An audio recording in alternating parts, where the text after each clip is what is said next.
I'm Duane Schulthess, and on this Vital Health podcast, I'm speaking to Pernille Weiss, a member of the European Parliament since 2019 and the Rapporteur of the European Parliament's revision of the EU pharmaceutical legislation. She is a qualified nurse as well as a well-known CEO of a health consultancy, Archimed. Pernille, it's great to meet you. Likewise. You're obviously someone who's been very front and center on a lot of the issues here that we deal with, and it's a pleasure to finally sit down with you in Copenhagen. It's a pleasure to have you here. So before moving into politics, you worked and qualified as a nurse. I always find it interesting, people who worked in the medical profession and then went into politics. What drew you to being a nurse? The basic fact that my grandmother was a nurse, and my mother was a nurse. And when I was in gymnasium, I worked as an unqualified nurse helper in a nursing home. And then, my personal life took a curve where I thought, okay, my grandmother could do nursing, my mother could do nursing, I can do too, I found out. So let's take an education like that. And it runs in the blood. So I started out as a nurse, and then I added some more educations later on. Yeah, because one of those things was forensic nurse. Now that's a horse of a different color altogether, because that is dealing often with police cases, domestic abuse, violence. I mean, that's a pretty hard area to go into. What was the motivation for going in that direction? Well, to be honest, it was the available job I could get after my first maternity leave in the little town where I come from, Middelfart. And I started there. I worked for 3-4 months, and then I went into to nursing home care. And that is also where I built my career, because after my second maternity leave, I was appointed as a health manager for a big unit in a municipality nursing and home care system. And I worked there as a manager for 3 years, while also being appointed to the county council as a politician. And that's how you got your start in politics then? Yeah, it actually started when I was 15 years old. I went in as a member of the Conservative Young, and also the Danish Conservative Party when I was 15.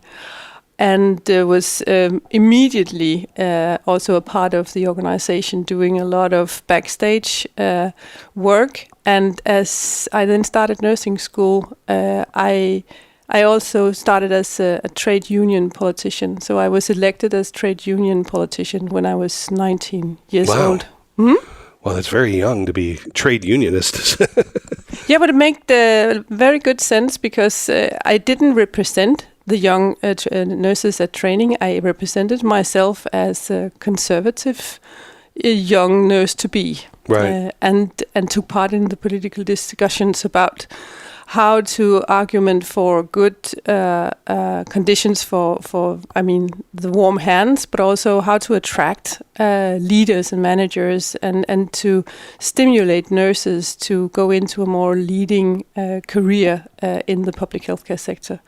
And from there, then going myself into being a manager, and also myself going into county council politicians' issues was very logically. I always kind of like a snowball.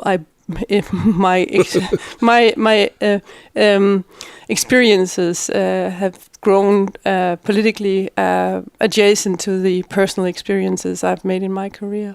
So obviously, the fact that you have this wealth of administrative healthcare experience, also as in the unions, when the general pharmaceutical legislation, the GPL, came into play in the Parliament after it had come out of the European Commission, you were asked to be the rapporteur.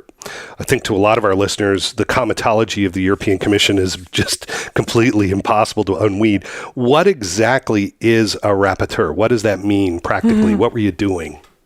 Well, you sit at the front end of the table and you design the process together with the team of civil servants to make it possible to create as largest majority as possible to the Parliament's suggestion for the new regulation, the new directive. It is a package. You have a regulation and you have the directive, and I was appointed as rapporteur for the directive. So I took down, of course, the Commission's proposal and I made my own changes to that. And after a couple of weeks, then my colleagues that are named as shadow rapporteurs, that they are representing all other political groups. I am, of course, representing EPP because I am an EPP. And then I merged all the proposals for amendments coming from each political group, and also every individual who wanted to participate with amendments. You try to knit a compromise proposal. And of course, you can't satisfy everybody, but then the negotiations between the shadow rapporteurs and me as a rapporteur over a span of meetings develop into something that is then a kind of both a common shared language and understanding of what is this directive really about, right? Which amendments fit each other. And how can we, by the end of the day, create a majority for the voting in both the committee, the ENVI committee, and lastly in the plenary. But that puts you front and center and square in the target of everything that's going on in Brussels. What was the experience like? I mean, I'm sure you were hunted to near extinction, I would think. Absolutely. And you also know my other educations that I have besides from being a nurse. So, and they are all in health and academics and in innovation. So being somehow one who see a little bit more of the complexity than many of my colleagues do, because I am a part of the healthcare system. I've learned how the healthcare system, both in my country and in Europe, look alike and doesn't look alike. Right. So you see the complexity. The way that I am a politician is that I really like to work with evidence-based policy design.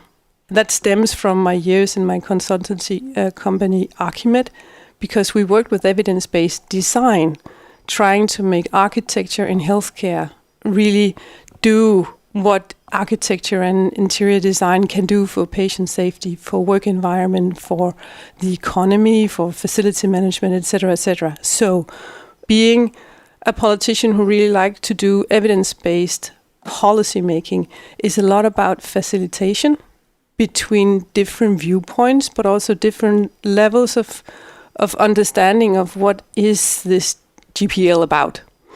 So we try to design a kind of a learning curve or a learning journey with the fellow shadow rapporteurs, because a lot of amendments, they come from good intentions. All politicians who engage in a topic and write amendments, they do it because they want to participate and contribute, creating value.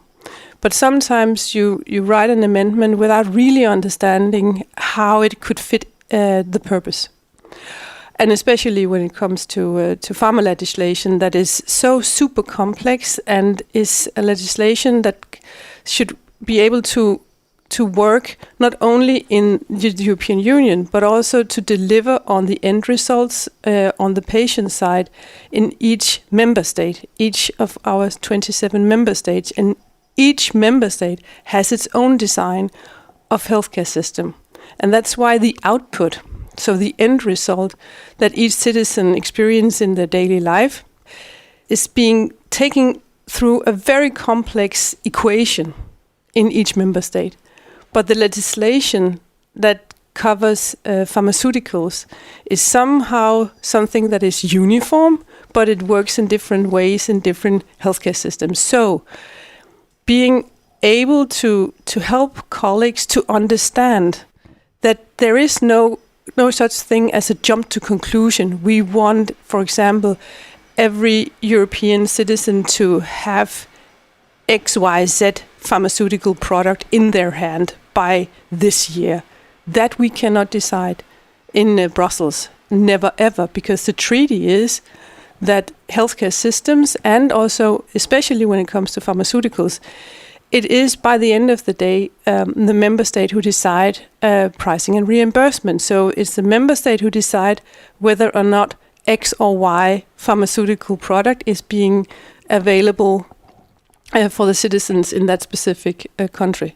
So this fundamental rule we had to use a lot of time really to get it into our blood, into our way of understanding, okay, given that fact, how can we then, by the legislation, stimulate the member states to maybe work a little bit more conscious and a little bit more innovative in how to design their part of the deal, so their part of how their healthcare system works, in order that this sense of envy that we have in Europe for the moment, when we realize there is actually a big of a difference between what you can get as medicine in one country compared to another country. And maybe it is not because of Brussels that is the result. Maybe the reason is decisions made in the specific healthcare system in the specific member state. And that we really had to use a lot of time to digest, us as a collegium of negotiators, to align, okay, this is the playing field that we can work with. We cannot change the healthcare models of each member state. We have to understand that. Okay, what then is our possibility? How can we make the pricing and reimbursement processes easier for member states that today experience that they are too small of a market to be really interesting for pharmaceutical industries to offer for pricing and reimbursement? How can we make it more easy for them to file informations that you need to file before making a contract? And that goes both for the filing from pharmaceutical industries, but also from the healthcare systems themselves. How can they be better at deciding, okay, we want to look at a new product and see how is the return on investment. If we give this a pricing and reimbursement invitation, how is then this new medication affecting our healthcare system and the healthcare output? Boy, yeah, that's a long sentence, but it's no. There's so much there. It's so complicated, but it's also very simple by the end of the day. There's so much there I want to talk about. Yeah. Here we are sitting in Copenhagen, Denmark. It's a beautiful day. Last time I was here, it was 1 degree and sleet and but yesterday it was pouring rain. So I got lucky. We got lucky. Yeah. But you have now Novo Nordisk. The Danish GDP is eclipsed by the market capitalization right now of Novo Nordisk. It's it's one of the largest companies in Europe right now. In the world. In the world. The biotech sector is thriving in Denmark. It's absolutely, as we'd say in the US, it's crushing it. It's absolutely crushing it. And you're seeing this huge ecosystem starting to develop here. You got a dozen startups right now this year in Copenhagen, in and around Novo Nordisk. Not just in biotech, but the whole biotech ecosystem. Do you see that there should be a continued reliance on the member states, or do you see conflict now? Because there is, if you look at some of the discussions around unifying HTA and centralizing procedures, I mean, how do you see this moving right now? Are you concerned about this idea to try and centralize and homogenize the process? Do you think it's working well now? How do you see it moving forward?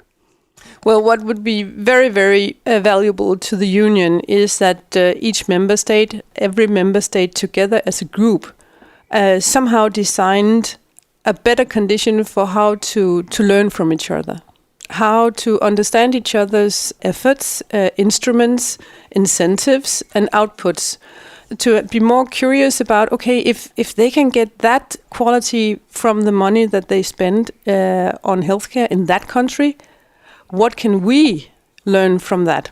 Because to be honest, by the end of the day, it's also about, if you don't spend a lot of money in healthcare systems in your country, you're not going to get a lot. You're not going to get a lot. And that's a part of what we did in the negotiations, that I sometimes also had to just insinuate the point that as long as your country is not spending that much of money, you can't expect the Union to pay for what your own government will not prioritize. So I hope for the future that there will be more positive curiosity in how can we learn from each other, but also respect the fact that healthcare systems is something like a living molecule where the atoms are always somehow changing and in interaction with each other. So we can't have one uniform molecule that works the same way in every 27 countries. That is not possible. But that's also a blessing, because that is the innovative foundation that for many, many, many hundred years actually has made Europe as a very innovative culture. Because there's also always something to be curious about. There's always something to be doubtful about whether we've done it the brilliant way or not. And the only way to know how to maybe do better tomorrow is that your neighbor is doing things a little bit different than you do yourself. But what we need right now in Europe and in the Union is the facilitation of that kind of learning approach and learning curve. Then maybe in 50 years, a lot of things of how we do healthcare will look alike, but it grow from bottom up. And that's where then the legislation that comes from Brussels must allow and stimulate for many different ways to use the law in each member state so that it fits the context, and also that the output that the patients and the families and the healthcare professionals, they experience, that they can see, okay, it makes sense. It has a meaningfulness when we want to understand why is our quality like this compared to the quality that the neighbor country is experiencing. And then you should say, instead of, it's because of the nerds and the bureaucrats in Brussels, they have decided that we should be punished. Instead of that, you should say, okay, that's really interesting. What did they do different? Was it because of skills? Was it because of patient information? Was it because of a different way of combining healthcare professionals with all the many different educations that you can blend around a patient journey by also putting the patient in the center, etc., etc.? And how is the case mix between, one thing is what pharmaceuticals can do, but what about training? What about education of the patient and the family? What about the workplace? I mean, you also have an employer who maybe is willing to also do more to help you to stay to the service of the company where you used to work full-time. Maybe you for a period of time only can do half-time, but you can stay by doing things a little bit more patient-centered. That I really, really hope will happen. And of course, the GPL and the pharma package in itself should do that. Pharmaceutical industries, innovative industries, generic industries, everybody in health and life science worldwide should think about Europe as that's the place to be, because there is so much happening. There is such an innovative, positive, curious approach to healthcare that is where we really can innovate. That's really where we can learn from each other.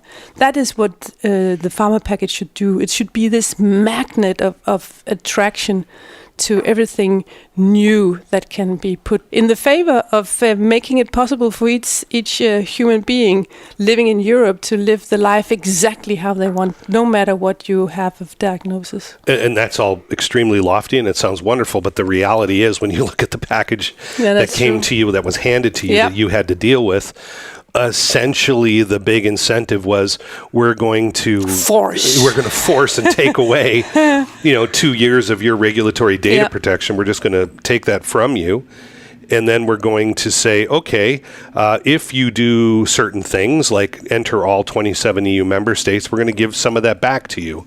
The problem is, we looked at those incentives and we said, okay, even if you can maximize your usage of the incentives, and I'm putting that in air quotes, where you get 12 years in the market in Europe, the fact is you're going to lose $1.2 billion, 1 billion euros in our cohort. Why do you think there was a belief that this would actually work? I mean, to come to the baseline here, why were these things seen as feasible when in fact they're going to cost money and increase the likelihood that people are not going to enter markets? Well, you have to ask the Commission. To be honest, they made their proposal. We changed it in the European Parliament. And that's also what I hear now in the hallways, that the Commission is still a little bit annoyed. Congratulations, to say it mildly, that what we developed in the negotiations in the European Parliament actually is more realistic, is more friendly to innovation, will make Europe more attractive for both the generics and innovative medicine, because this principle that you can only get up to 8 years of data protection if you launch in each member state. That is such a naive proposal to do, and disrespectful to the fact that it says in the treaty that each member state decide themselves whether or not they want to offer reimbursement for a product. So it is a member state decision, and you can't put it on the pharmaceutical businesses alone to be responsible whether or not that will happen. So if the Commission's proposal had gone through the European Parliament, we would be the ones to blame for why within a span of 5-10 years, Europeans would be the one standing at the end seats on the waiting list for new innovative medicines, because if the novel medicines would then go to other continents than Europe, because the attractiveness on data protection in Europe was shorter than in other countries and other continents. If you go back to 1980, according to Arthur Damrich from Harvard, 60% of global pharmaceuticals were invented in Europe. Let's only take those drugs for our research. Let's just focus on those that had innovation patents that were invented in the EU and then were exploited in the EU 27. So that's not including now the UK or Switzerland. So we went from 364 in our cohort. And what did we find? We found that gave us 17 drugs. That was it from the 364 that fit that criteria. So there's been an enormous drop in overall EU productivity and origination here. Do you think there's an understanding of the real problem here, that the fact is there has been an exodus of intellectual property and innovation? Is this understood broadly? If broadly also covers that key persons in the Commission is a part of that group, then we have to say no. Really? But that is, that can be mended. I hope for the trilogue that will start late this year, I suppose, will build on the understanding that the European Parliament made during our work, that of course we cannot tie innovation to Europe, but we can make it as attractive and logically to innovate and develop your factories where you have developed your medication. And hopefully in the future that will be, of course, also in EU, because we can see that it is not the case now. It was once the case. Yeah. And we have to go back to the historical roots and the DNA of Europe, that we are the continent of innovation. So of course, in the future, novel medicines of any kind should have happened only with a deep collaboration with the EU. And that's why the conditions for the RDP is a part of that equation.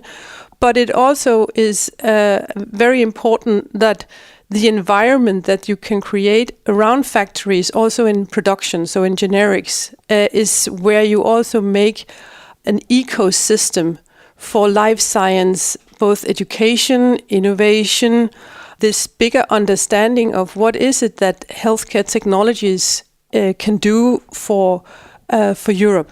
Because if we don't have life sciences of very high quality in Europe, there is a lot of other adjacent competences that we then would also lose. Because we should imagine it's just like having a very clever child in your group of children.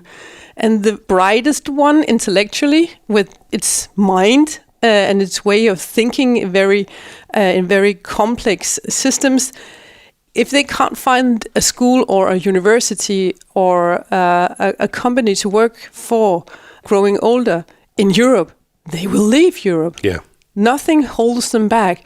So they can go either to US or to Asia or wherever, but not in Europe if we don't have this innovative life science ecosystem. And that has to work on the basis of what the pharma package as a regulation toolbox can offer, so that both the generics and the innovative companies can see it really, really pays off to cooperate with Europe when developing new medicines. But also that if we go into generics, we can be sure that there is energy enough for an affordable price, there is water to our production sites, there is the workforce also available, and there is a logistic and a collaboration between all these many member states that the EU consists of that makes it easy for us to distribute our products to the end user. So that is really what I hope could be the next curve that the European co-legislators take with each other, because it's not only a matter of the Commission, vice versa, the European Parliament. Now it's up to the Council, so all 27 member states, to also embark on a learning curve with each other, helping each other to get to know more in depth how can we learn from each other and how can we not risk to damage the pharmaceutical package just because we want to have short wins. Yeah.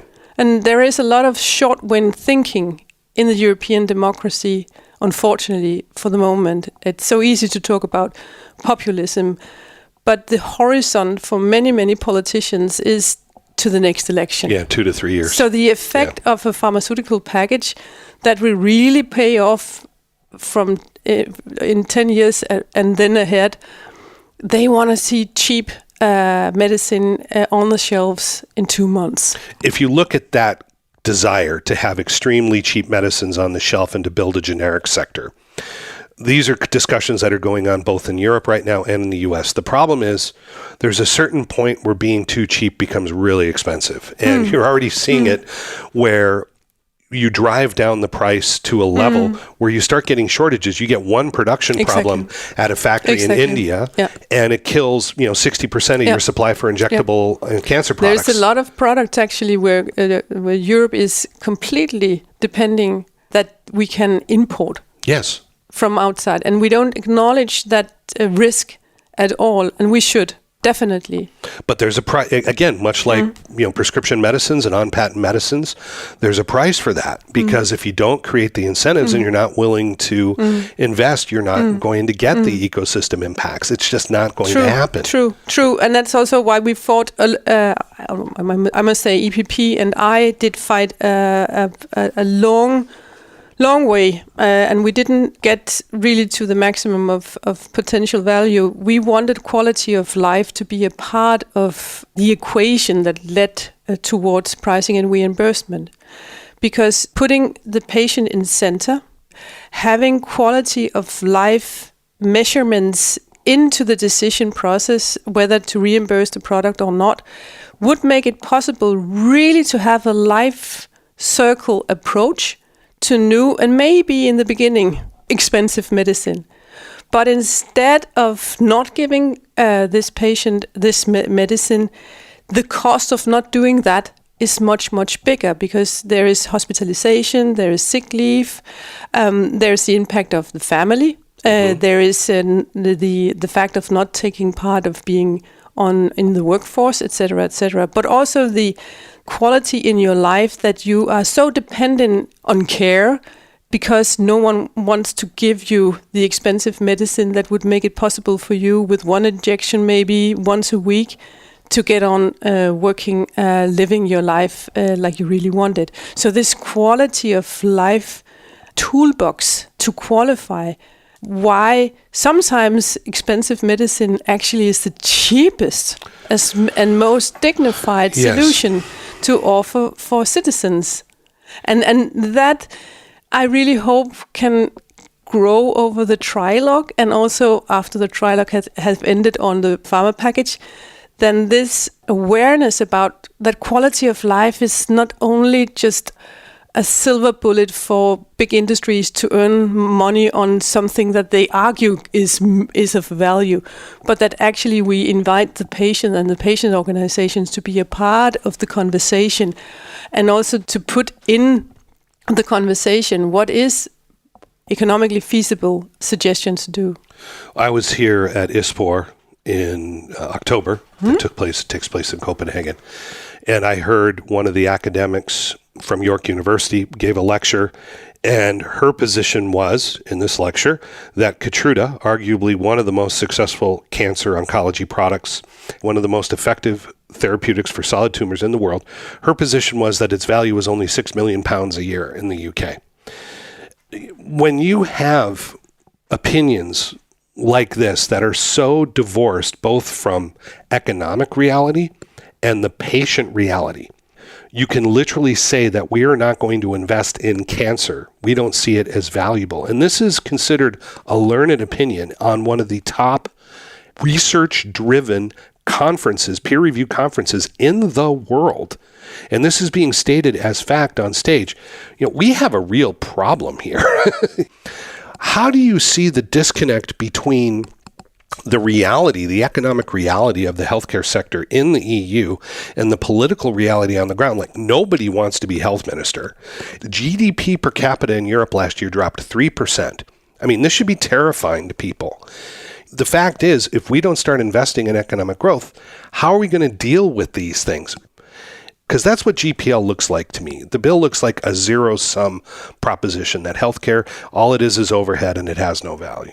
I think we are in a time in history, especially in Europe, but maybe actually worldwide, where the complexity of our society and the development, the change, the speed of change, especially the speed of in the conversation. So the media, the digital market media, is putting our conversation so much on speed. So the complexity and the speed of conversation kill the evident best solution to be made. It's difficult to announce a position that says it's better to invest in expensive medicine in all countries if you don't have the time window in the conversation to tell why expensive medicine is actually what is the cheapest for a society to do, because you have to go through so many steps to make that logic appear in the conversation. So it's so much easier to just take one medication and say, this costs 100 kroner today, tomorrow I want, as a politician, to promise you it will only cost half the amount. The vast majority of Novo Nordisk money is being made in the US, not in Europe. Is that because Americans are stupid? No, it's because they value the product. It's not Europe that's driving the market. How do we change that mentality? That's a trillion question. I mean, being originally a nurse, being an academic in healthcare systems, but also have been working for many years now with innovation in complex systems.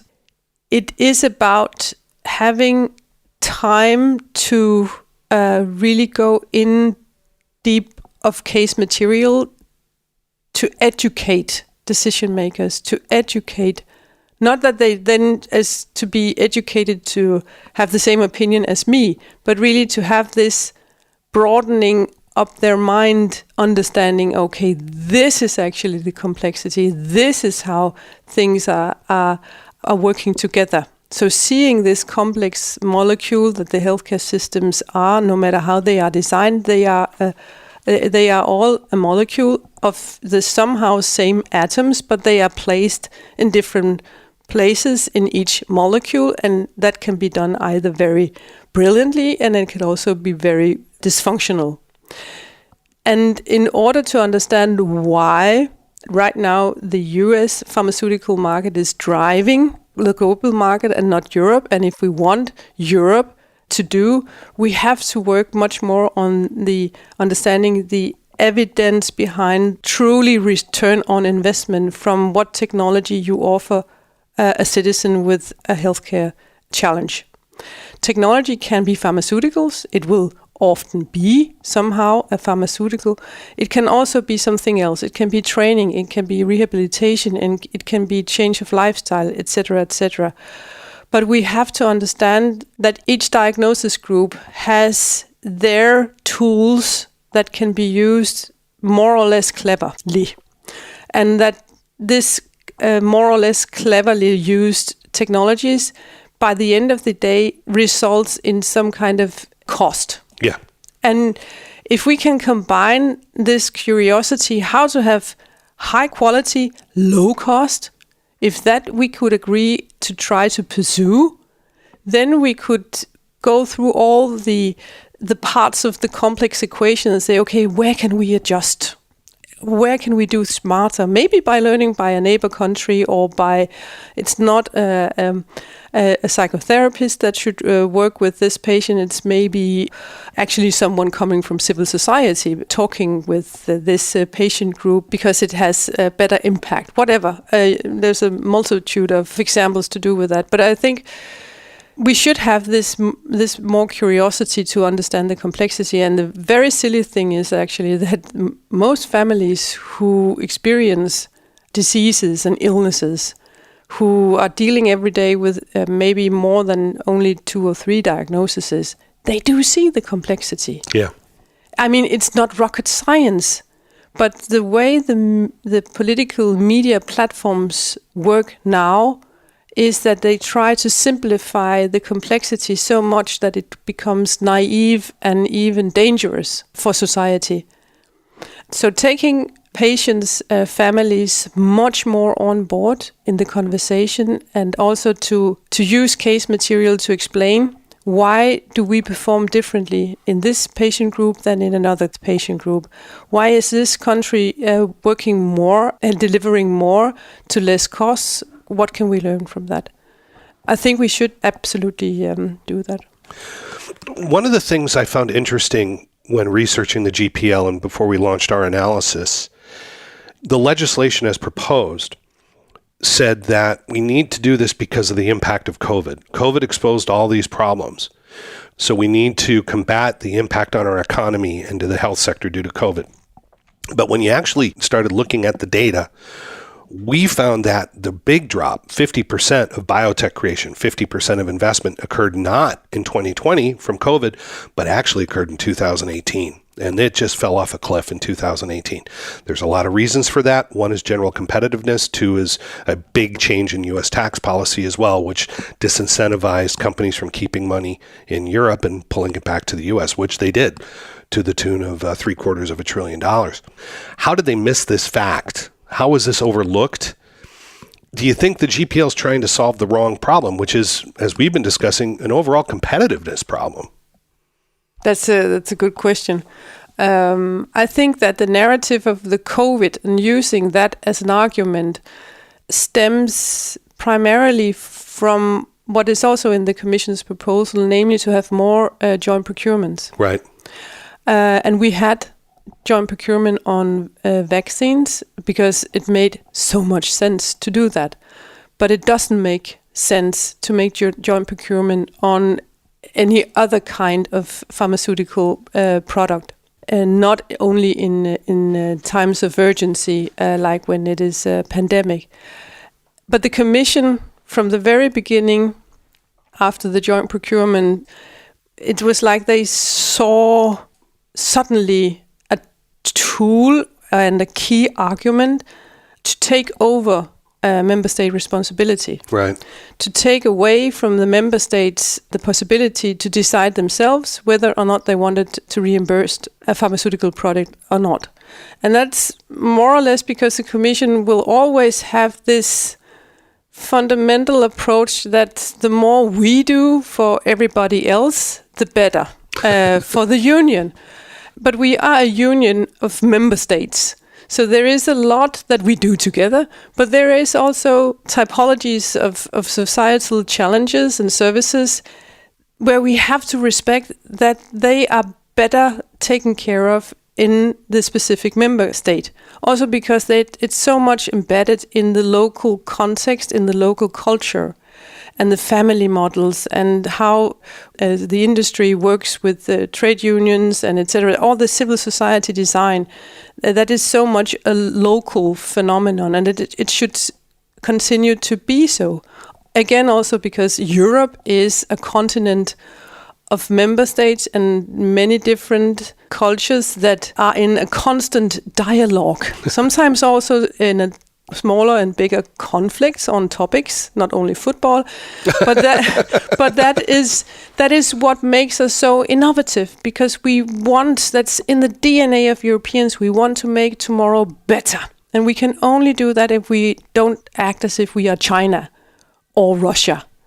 Going back to the corona, where we really had to stand shoulder to shoulder and focus on the urgencies and do something very uniformly together, like the joint procurement, was a good example that whenever it is important to do so, we can also, as Europeans, having our minds in different directions, we can sometimes also align and take one big step together. But that doesn't say that one big step is then in all cases, also in times of peace and just normal times, that we should then also align and do everything the same aligned way. So I think the joint procurement narrative from the corona overtook the scene, instead of maybe going a little bit more in the helicopter and looking on the data that could tell a more truth story about how is pharmaceutical and life science economy and ecosystems, how are they working locally in Europe, but also globally, to really understand what can we then do with the pharma package by developing the proposal. The proposal that came out of the European Commission, the legislation in the GPL, was obviously informed by a group of academics who really don't understand the ecosystem. That's my opinion. That's certainly research we've published that shows without the commercial market there, you just simply do not get innovation. There's a very famous STOA report, which we don't have to get into now, but the academic report basically said you can do all this through academia without commercial market. That's absurd. Obviously, these opinions, shall we say, salted and flavored the GPL as it came out of the European Commission. You obviously took the mantle, the head on this, and said, no, we're going to fix this. So you went in a common sense direction. Thank you. And I'm sure it wasn't easy, and I'm sure you've taken a lot of hits, but well done. The reality... Let me give you one example of what really did a trick. And that was when I began to explain the RDP. So the concept of RDP as not a way by which the innovative industry could suck out money from the public healthcare systems, but that the RDP is a magnet. So the RDP of Europe, and we had to imagine like a big globus where you on each continent could put a pin where it says what is the strength of the magnet on this continent. If our magnet in the European Union was 6 and not 7.5, as is the now the European Parliament's position to the negotiations, then by having 7.5, it's 1.5 stronger. Yeah. The magnet is 1.5 stronger than the Commission's proposal of 6. So instead of seeing the number as something that has to do about profit for a specific company, that it truly is the strength of attractiveness that is deciding whether or not Europeans are going to be first in line or last in line to get novel medicines whenever they are developed. That made the trick for my colleagues to understand my argument for why end on 7.5. I would have loved to go a little higher than that. Well, it was a compromise. I understand. It was a compromise, but seeing colleagues' sense of awareness when they suddenly found out, okay, it's not about profit, it's about attractiveness to normal citizens' chances to get novel medicines. That was what made a change towards this very large majority that we also had in the plenary. You managed to sway an enormous group to your... I was shocked when I looked at the votes. I was like, wow, well done. I mean, it's very impressive. It's very impressive. But I think that was because we made this evidence-based approach, not talking so much about ideology, but talking about how does healthcare systems actually work together with industry logics. If I'm an investor, and I have been an investor before I started my company, You have $1 million to put into a couple biotech companies. You're going to put it where you think you have the best opportunity. Obvious. And if you see that RDP or any sort of data protection is under attack, you're going to avoid that market, period. Yep. It's logic. What do you think happens now? You put your thumbprint with your colleagues on what came out of the parliament. Now this goes to the council. What happens? It is at the council now. They are working up their position. Hopefully the Hungarian presidency that is now in the seats will finalize their proceeding by having the council on their negotiation position by the end of this year, maybe a little bit earlier. There are different rumors. And you also need, the commission has to be in place. That will also be in the fall completely. And there has to be appointed a new rapporteur since I'm not re-elected. So I think the trilogue will... They can maybe have the first meeting before Christmas, but the negotiation, tough time period, very exciting times for us to follow, but maybe also to inform during the trilogue. Sure. That will be next spring. Any tea leaves? What do you think happens? What comes out? Is it more like yours or is it more like the original bill? I really hope, and I also hear that there are member states who have seen the logic the same way that the European Parliament has done, and that's really a big thank back to my colleagues, shadow rapporteurs, that they went back home and explained both their party but also their country why they delivered a yes vote to my compromise proposal. So it kind of trickles down now, or the ripple effect is active. I hope that we will come closer to our proposal, maybe even to do it better. And when it comes to putting quality of life as a part of the logic, so to see how can the return on investment for each member state really as low as cost as possible to the highest amount of quality in each member state. There is a potential for that. So even the Council and the trilogue could go further than the European Parliament's position. So I hope to see the Parliament's position at least. Maybe a little bit more. Pernille Weiss, member of European Parliament, thank you. It's been lovely meeting you. Thank you very much. Likewise, likewise. The executive producer of the Vital Health podcast is Duane Schulthess. Our editor is Mark Brodeen.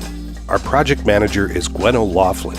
The Vital Health podcast is a production of Vital Transformation LLC, copyright 2024.